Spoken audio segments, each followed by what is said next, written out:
Bismillahirrahmanirrahim. Assalamualaikum warahmatullahi wabarakatuh.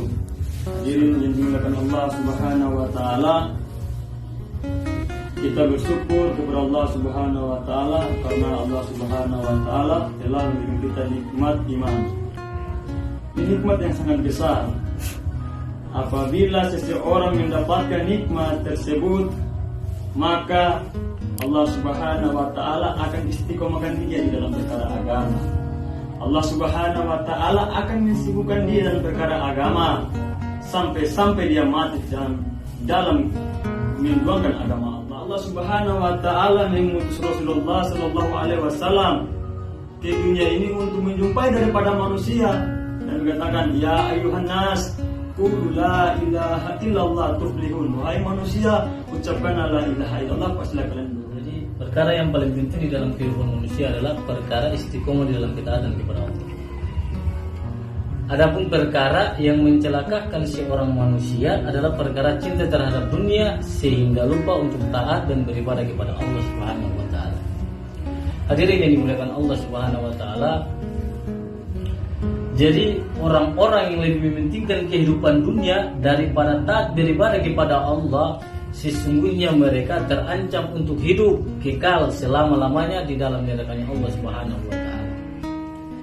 Allah berfirman dalam surat An-Najm ayat 37 sampai 41.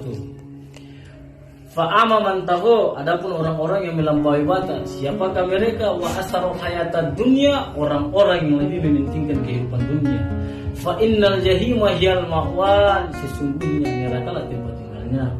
Jadi orang-orang yang selalu mementingkan pangkat, harta, jabatan dan isi daripada dunia, maka sesungguhnya mereka adalah orang-orang yang akan nantinya masuk ke dalam nerakanya Allah Subhanahu wa taala. Adalah orang-orang yang takut kepada Rabb-nya, takut akan kebesaran-kebesaran Rabb-nya, wa nahan nafsa 'anil hawa, dan dia menginjak-injak daripada hawa nafsunya. Sesungguhnya apa kata Allah? Fa innal jannata hiyal ma'wan. Mereka orang-orang ini yang takut kepada Rabb-nya, takut akan kebesaran-kebesaran Rabb-nya, dan dia menginjak-injak daripada hawa nafsunya. Sesungguhnya mereka ini akan hidup selama-lamanya di dalam surganya Allah Subhanahu wa taala. Sama-sama telah kita dengarkan bagaimana penyampaian dari para sahabat-sahabat saya mengutarakan daripada pentingnya ini amalan agama. Jadi hadirin yang dimuliakan Allah Subhanahu wa taala, orang-orang yang memperjuangkan agama Allah Subhanahu wa taala, maka dia akan dijaga oleh Allah Subhanahu wa taala. Dia akan ditolong oleh Allah Subhanahu wa taala. Ketika ada kesusahan yang datang menghantam kehidupannya, Allah Subhanahu wa taala akan mengokohkan langkah kakinya dan dia akan diberikan nusratullah. Allah tolong dia, hadirin yang dimuliakan Allah Subhanahu wa taala, dalam menghadapi musuh-musuh. Sebagaimana Allah Subhanahu wa taala berfirman, ya ayyuhalladzina amanu in tansurullaha, wahai orang-orang yang beriman, bantu agama Allah Subhanahu wa taala, yansurkum. Allah Subhanahu wa taala akan tolong kalian, wa yusabbit aqdamakum, dan mengokohkan langkah-langkah kaki kalian dalam menghadapi musuh-musuh kalian.